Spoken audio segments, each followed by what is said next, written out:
What's up, everybody? Welcome to Balls Deep with Devin and Jovan, where we plan to dive balls deep in all the hottest stories in sports. I'm Jovan, and I'm with my co-host Devin. We're just two friends who built a bond over sports back in middle school and wanted to put our passion into a podcast so that we can share our thoughts and analysis with the sports world. We intend to cover a plethora of sports such as soccer, baseball, professional and collegiate football and basketball, boxing, and UFC. We hope you all enjoy.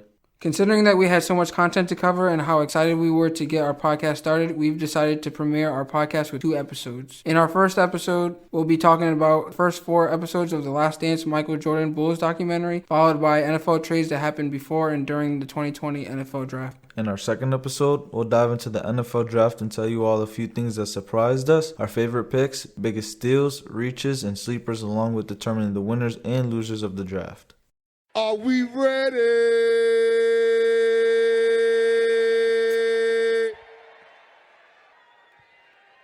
I guess not. All right, so we're going to jump in here. We're going to start off talking about the Bulls documentary, The Last Dance, what we thought about it. We're going to hit a few topics. I think that so far the documentary is dope, honestly. I just wish that it was in chronological order. I know it jumps from the first championship to the last, back to his college days and back to the last year. And I get it's The Last Dance and it's focused on the last year of them being together.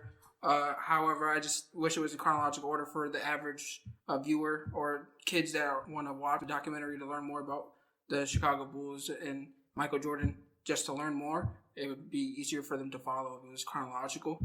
But for a fan like myself who knows like the background and things like that, it's easier to follow because we kind of... Yeah, it does jump around quite a lot. Yeah. I kind of like... I don't like the fact that it jumps around as well, but I kind of like the fact that it seemed like the first 4 episodes were tailored to like the main pieces of that team. Yeah. It seemed like Jordan got the first episode, then it went to Pippen, then it was Rodman, and then this one kind of talked a little bit more about Phil Jackson. Yep. I like that aspect of it. They kind of gave them first 4 episodes, kind of just a little background on each of them. The jumping around did kind of catch you off guard because at one point you're like Jordan's rookie year, and then you're back to the final year, and then they're talking about when they finally beat the Pistons. So it does jump around quite a bit, but other than that, it's really good. Yeah, I agree.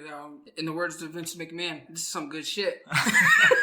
So it's definitely a great documentary, and it allows the youth and people that didn't get to watch Michael Jordan to kind of see how great he really was, and why people hold him up on a pedestal in a way. Just because dude was a fucking beast. I mean, you can watch these highlights. He was athletically gifted, especially compared to his opposition. He was just... They talked about it in the most recent episode where with the Pistons, they were basically trying to say, don't let him get in the air. Once he's in the air, you're not stopping him. Hashtag not my GOAT, but, I do. That's for another conversation. It is good seeing, the background and like what was going on behind the scenes as well with the team. Not just like what was going on with the media. You kind of get to see the truth behind all of it rather than just like all the talk in the media, like, oh, Jordan leaving and this guy getting traded and this, that, and the third. You kind of get to see what's actually going on, but you also get the media's perspective. But it's just refreshing because you don't get to see that stuff all the time. You just kind of hear what you hear from the media, and that's it. It's definitely refreshing too because right now we're during quarantine, so we've been deprived of sports for a very long time. So getting something sports related is kind of revitalizing, I guess, the sports world in a way. But just watching this documentary, I just can't help but smile. And the reason why is I can see why Kobe gets so much comparison to Michael Jordan because everything that he's done, I've honestly seen. You watch it and you see. I see Kobe. I see Kobe. Me being born in 1997, I didn't really get to watch Michael Jordan, so I grew up watching Kobe. That's why you say hashtag not my GOAT. But Kobe to me is the greatest of all time just because he was my Michael Jordan. I grew up idolizing him and whatnot. So getting to see Michael Jordan in this documentary, it kind of puts a smile on my face. It gives you more appreciation for Kobe. Yeah, it definitely gives me more appreciation for Kobe just because essentially his game is a mirror image of Michael Jordan. And he essentially just evolved the game as well because he picked the minds of other great players as well, which is why I don't know, but I think he was more well-rounded. But that's for another conversation. Being that Kobe just passed away too, it was definitely a sad time, especially in the Laker world and sports world, to be able to see Kobe and Michael Jordan. I just couldn't help but smile. Great. And later parts, I think the later parts coming up is going to have a lot of Kobe in it. So yeah, no, I'm not looking forward to it. What do you think about fucking Jerry Krause? I think he's a fucking idiot.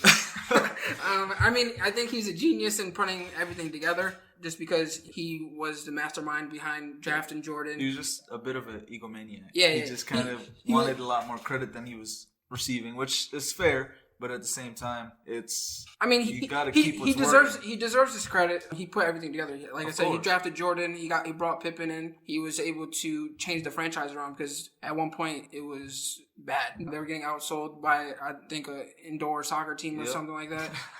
It was bad, but he definitely deserves his credit because he definitely brought Phil into the franchise and kind of pushed him or tried to advocate for him to become the head coach.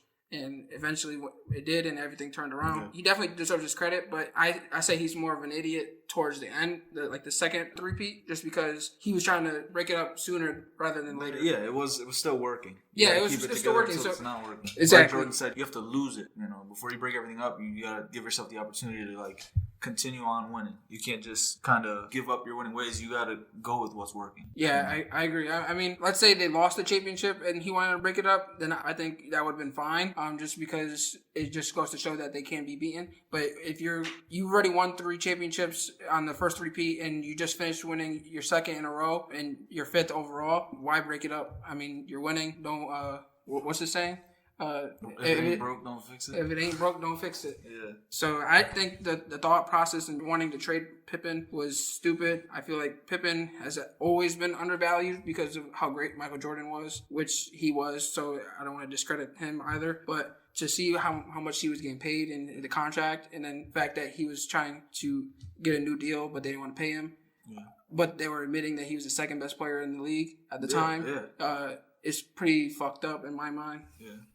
Even the owner said it. He said once you sign a contract, he's like, don't come to me after that. Yeah. I mean, I think he was an idiot initially to sign that long of a deal for that amount of money. I mean, at that time, that money was a lot, but the length of deal, he was kind of setting himself up for failure. But I can see where he was coming from and wanting to provide for his family and kind of not risk him getting injured and losing out on everything. Yeah. But I just feel like if you're admitting he's the second best player, why not pay him his due? Yeah. I mean, you want to keep that tandem together as long as you can. Yeah, that franchise definitely dealt with a lot of things the wrong way, at least back then. Yeah, and another thing I want to talk about Jerry Krause is how he handled Phil Jackson. I know he brought him in, and then their relationship kind of got messed up throughout the years.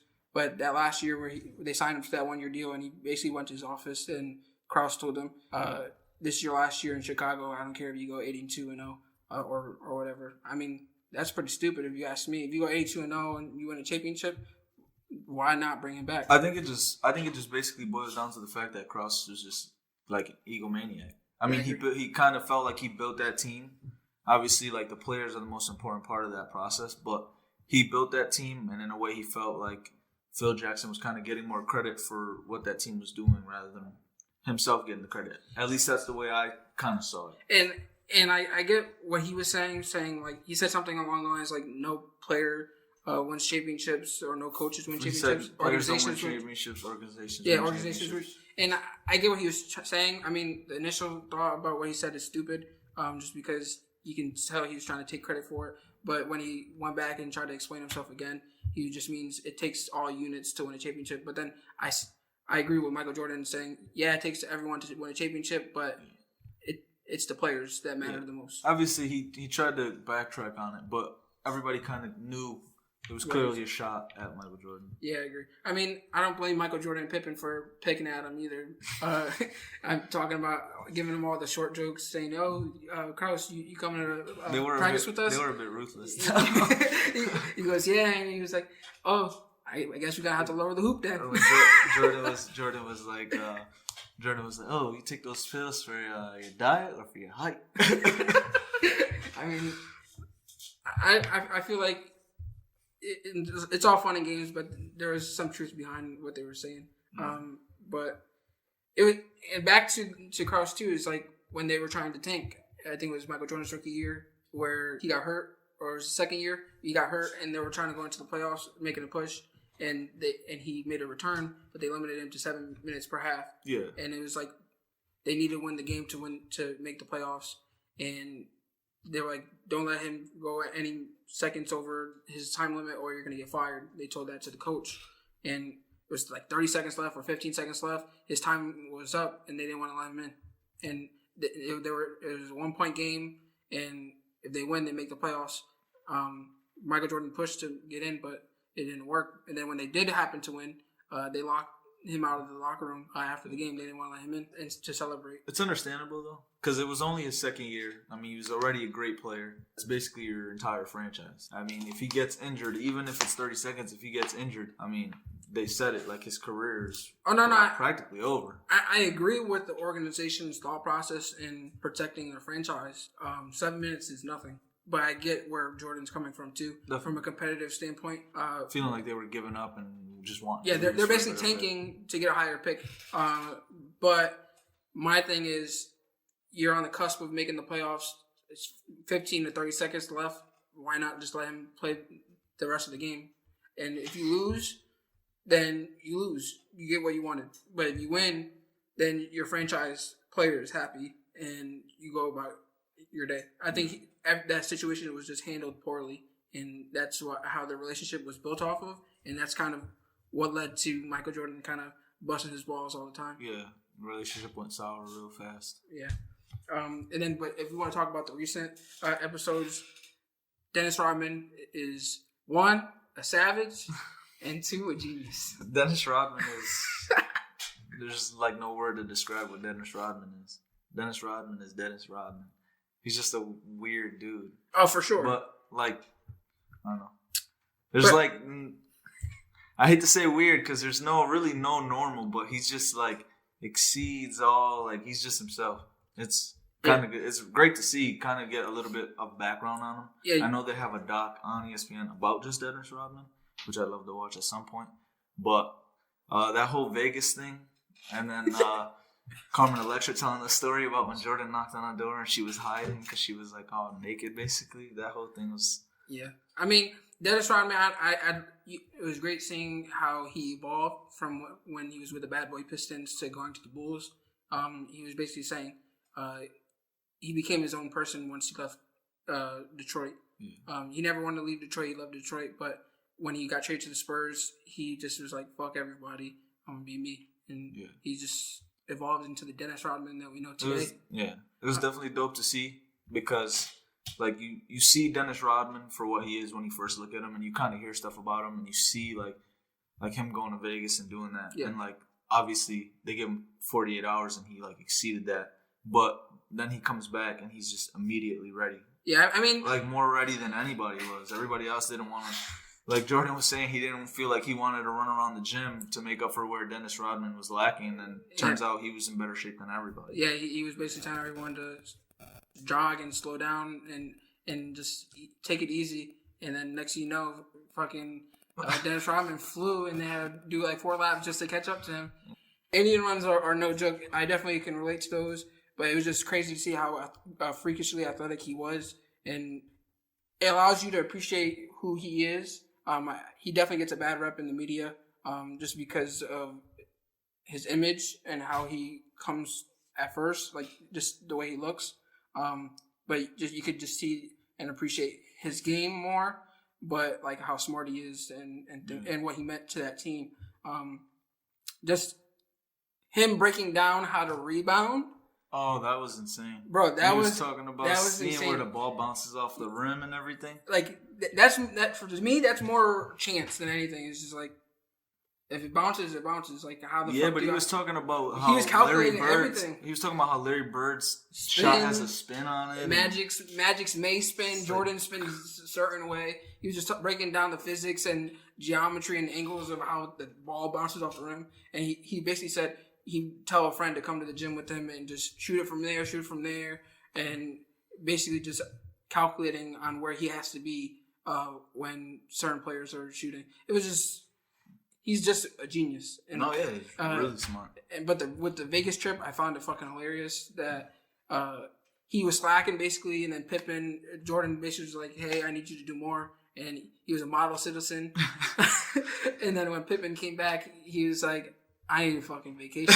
And Jordan was like, if anyone needs a fucking vacation, it's me. But then he was like, would you take 48 hours? And then Jordan was like, Phil, You give him 48 hours, he ain't going to be back in 48 hours. And they said it, too. They said he stayed a lot longer than 48 hours. Yeah, I don't even remember how long it said, but he was definitely there for like a week. But you can tell how talented or how much he meant to that team. The fact that they sent Michael Jordan to go pick him up in Vegas. One, that's idiotic because anything could have happened to Michael Jordan throughout that time. But two, that just shows how good and how much he meant to that team. The fact that Michael Jordan personally went to go pick his ass up and bring him to practice. And it was funny that he wore pajamas and some slippers to practice.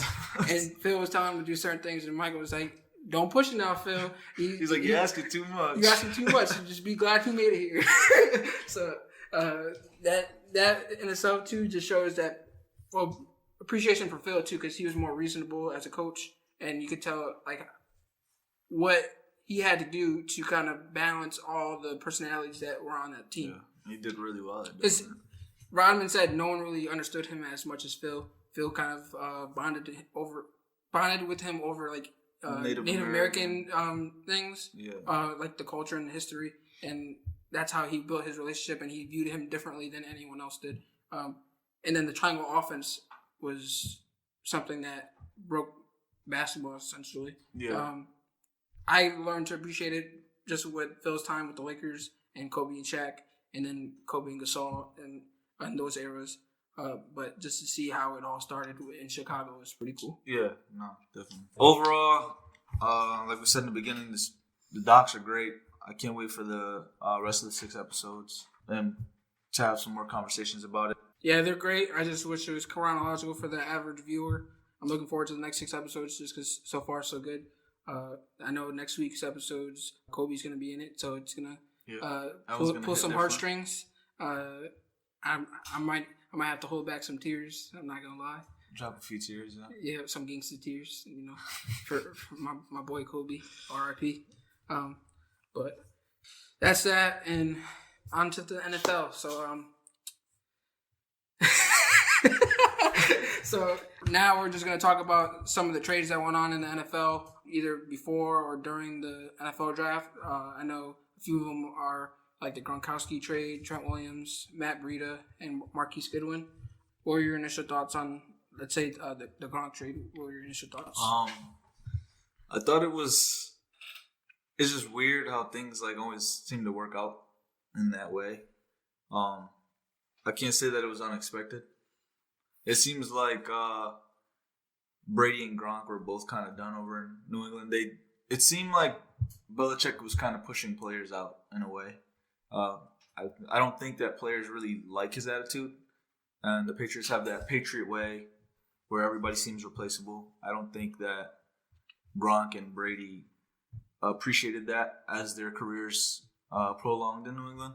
I think that's what ultimately led to Gronk retiring and ultimately Tom Brady not wanting to go back, even though it seemed like he didn't have much of a choice because New England wasn't really offering much, if anything at all. But I think it's a great pickup for Tampa Bay. I think they might be able to use a 2 tight end set or use who they have now and acquire some more picks in the future or even just another piece that could bring them closer to a title because they still have a lot of weak spots on that team, including defense. For me, I can agree with you on saying, like, I can tell, like, players were getting burnt out with how things are done in New England. I wouldn't say it led to Gronkowski retiring. I think it was more so his injury history and just his body just breaking down on him. You could tell, like, his production kind of diminished his last season in New England. But I definitely think Belichick played a factor just because, like, in the thought process, like, do I really want to return and put up with all this again just to break my body down even more? Brady, I think the relationship went sour when news broke out saying that Belichick tried trading him to San Fran. Oh, and having Garoppolo, yeah. And the fact that Kraft jumped in and changed it. I honestly think Belichick was onto something at the time. I agree. I think they should have traded Brady instead of Garoppolo. Yeah, they won a championship after. I'm not saying that Brady was done by any means, but I'm just saying they should have started the rebuild sooner rather than later because now they're in a worse situation than they would have been then. Now, with the Gronkowski trade, I think initially I looked at it and I think they got a steal for him just because I felt like New England could have got more out of it in a way, because I know there was that rumored trade to the Lions that they were getting like a second-round pick and a bunch of other stuff for Gronkowski a few years back, and Gronk threatened to retire, and they turned it down.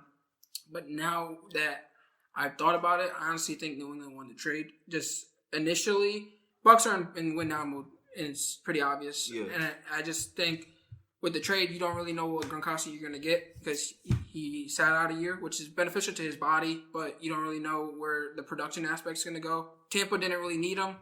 They already had two quality tight ends, but it's going to be beneficial. Like, why not take advantage of it? Just because that was Brady's blanket in New England, and Brady's production was a lot better when Gronk was on the field. And at worst, in my eyes, Gronk's going to just help the run game and open up holes, because he's a really great blocker. Yeah. But in my eyes, his production is a question. You don't really know what you're going to get from him. And so they're in win-now mode. So after this year, their best chance of winning a Super Bowl would be this year. Yeah. After this year, both Gronk and Brady are a year older. Their production is bound to drop eventually.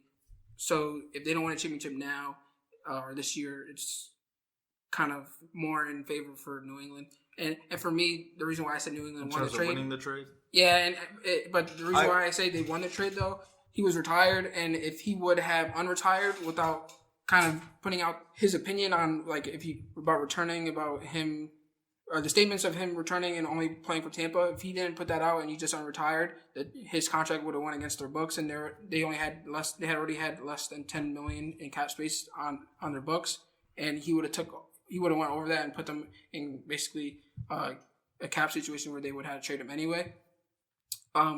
But also those statements put them in a situation where they didn't really have any power. That's what I was going to say. Power. I didn't really see like a winner or a loser of this trade. I feel like they both benefited well from it. Yeah. I mean, New England got something when they could have gotten nothing at all. Yeah, and that's like you said, it might could have gone against their books. You know, so they got something in return for something of no value to them. And like you said, the Bucs was basically the only place he was willing to play with Tom Brady. And they basically gave up next to nothing for him. So for me, it was it was as even as a trade is going to get. I didn't really see a winner or a loser just based off that alone. I feel like both teams kind of gained something. I agree. The reason why I said the Patriots won, I was just thinking long term. And like you said, they essentially got something out of nothing. Yeah. They could have got nothing for him, and why not take a 4th-round pick and a player that you can develop and whatnot. And I know New England eventually packaged that trade that they got in a deal to trade up in the draft to get Anthony Jennings. So let's see how that pans out. Yeah. And then you can really determine who's the winner or loser. But also, Tampa and that offense don't really utilize their tight ends well. I know. So last season with Winston on the helm or at the helm, Bray and Howard seen a combined 117 targets. In Arizona, tight ends received 86 targets in 2018 with Leftwich calling the plays, and 100 targets in 2017 with just Arians in his last year as a head coach. Whereas Gronk received 72 and 105 targets alone during that tenure. So they're gonna have to shift that offense. Yeah. In order to utilize Gronkowski and their tight ends a lot more to benefit Brady, because Brady loves using his tight ends. Yeah. But this trade also means to me that Bray or Howard are on their way out. I know Howard made some comments about not wanting to be there anymore. Yeah. After the trade that he wants out. But I think it would be great for him to stay, get mentored by Gronk. They have very similar games. I mean, Howard plays a lot faster. I can't imagine Gronk being there for that long anyways. Yeah. So I mean, I think it'll be beneficial to him, especially with the year he had last year. And also, if you relate it to Brady's time in New England when they had Gronk and Aaron Hernandez, it'd be somewhat similar just because Howard is almost a hybrid of Gronk and Aaron Hernandez in a way. But I wouldn't blame them if they were to trade him either, because they would get more value for him than Cameron Brate. But Cameron Brate's no scrub either, so I think anyone would be willing to take him, especially with the tight end situation going on. I think it's a little tough when you talk about the targets. They definitely can change a little bit of their schemes in turn to fit that Brady-Gronk combo a little better. But when you're going from, you have a receiver in Mike Evans who's gonna get most of the attention. So when you're going from a tight end like Cameron Brate or OJ Howard to Gronk, it's a big difference. I mean, that alone is gonna be able to skew their offense a lot more towards tight ends. I mean, having Gronk and Mike Evans on the field at the same time, it's just you're gonna have to decide, like, it's a pick your poison. Yeah, I mean, I see what you're saying. Gronk's gonna get his targets. Yeah, he's definitely gonna get his targets regardless. It's similar to Jason Witten. Like, yeah, it's different because Jason Witten was a lot older, but Jason Witten was known to be a third down target regardless. Yeah. Like, he runs to the first down, turns around, you throw it in, he's a blanket. So, worst comes to shove in the pass game, that would be Gronk. Yeah, exactly. And that's what I'm saying. But he's going to benefit or help Tampa in terms of the run game. But being that he's a big name in Gronk, I can see what you're saying. Yeah. Regardless of schemes, he's going to be open. He's gonna require attention. Yeah, of course. For the defenses. And then in terms of the Trent Williams trade, I love this trade. Obviously, as a Giants fan, you love to see the Redskins kind of trade away a big piece. But as a first-hand fan, it was great because Joe Staley's on his way out, and Trent Williams, with a year off, he was Pro Bowl left tackle, one of the top 3 left tackles in the game. Yeah. While playing, I know Pro Football Focus said he put up a grade of, like, I think 79 plus for the years 2011 to 2018.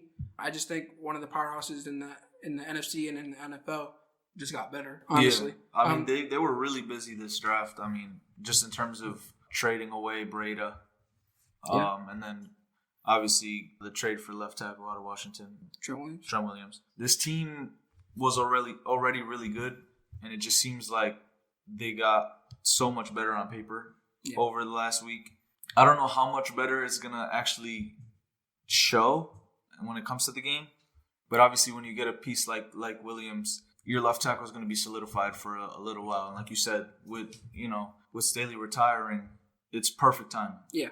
I mean, Staley was an aging left tackle. He was still producing and putting up great production, but he was more prone to injury because of his age, and they kind of felt that when both the left tackles got injured towards the end of the season. But I just feel like Trent Williams, being that he played under Kyle Shanahan in Washington, will be able to help anchor that offensive line. And they're already a run-heavy offense as it is, compared if you go based off of their season last season.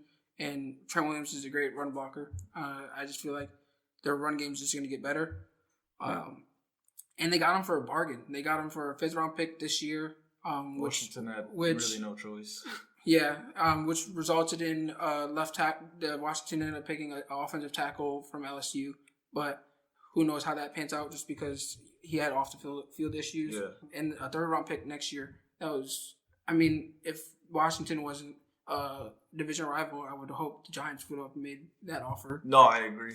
I believe I said the same thing. Was if that's all it took, I wish we would have drafted him. Although we did address the left tackle. With our pick. And it was also crazy to hear that Minnesota was so close to getting that trade for Trent Williams done.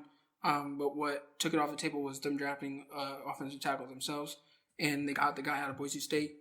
I don't know how talented he is. I know from talks leading up to the draft, they were saying he was a good option for maybe not if you were looking to draft the offensive tackle outside of the 1st round.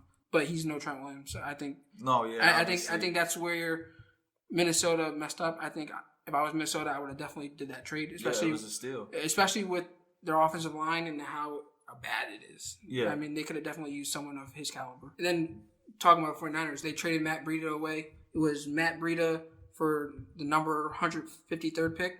I think that's a 5th-round pick. And San Fran used that pick to pick an offensive tackle. Yep. So, that offensive tackle, I don't know how good he is, but now with the trade with Trent Williams, I know he's going to supply depth at the position. Like I was mentioning earlier, they dealt with injuries on their offensive tackle spots towards the end of the season and hope that the drop doesn't fall so much if an injury were to occur again. Yeah. But in terms of trading Breida, it came as a surprise, but it didn't as well. They didn't really need him. I mean, he's a good back.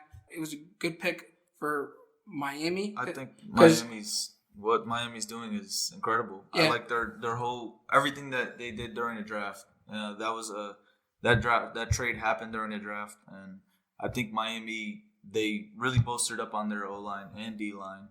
They got a quarterback in Tua, and now they have a running back. I mean, they're probably going to have to acquire a wide receiver at some point.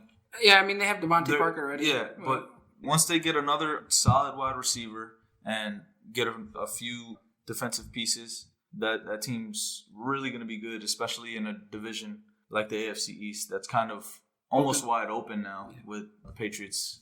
Nobody really knows how good they're going to be. You still have the Bills, who are really good, but obviously the Dolphins might actually be able to contend in that division now at this point. I agree. I mean, Breida gives them a 1-2 punch with Breida and Jordan Howard. I know they added Jordan Howard in the offseason in free agency. So that's a good 1-2 punch. Obviously, it's maybe not long-term. I don't know if they plan on keeping Breida long-term after this deal, because I know his deal is expiring. He's got 1 year left on his deal. But in regards to the 49ers, it didn't surprise me because they still have Tevin Coleman on their roster. Yeah. They got Jerick McKinnon, who hasn't played in 2 years because he's been injured prior to the season. And they have Raheem Mostert. So they've had depth at the position. They didn't need all of them. Yeah. I mean, they did running back by committee, and they still can do it. Yeah. But I think this deal is a great trade for both. Yeah, I agree. I was going to say it's kind of similar to the New England-Tampa one. I didn't really see a clear winner. Obviously, sometimes that you'll see that in the future with picks that are acquired and who they draft with those picks or what they do with those picks. But overall, I think both teams really benefited from this trade. I agree. I mean, I'd say if I had to pick a winner out of this, I'd pick the Dolphins.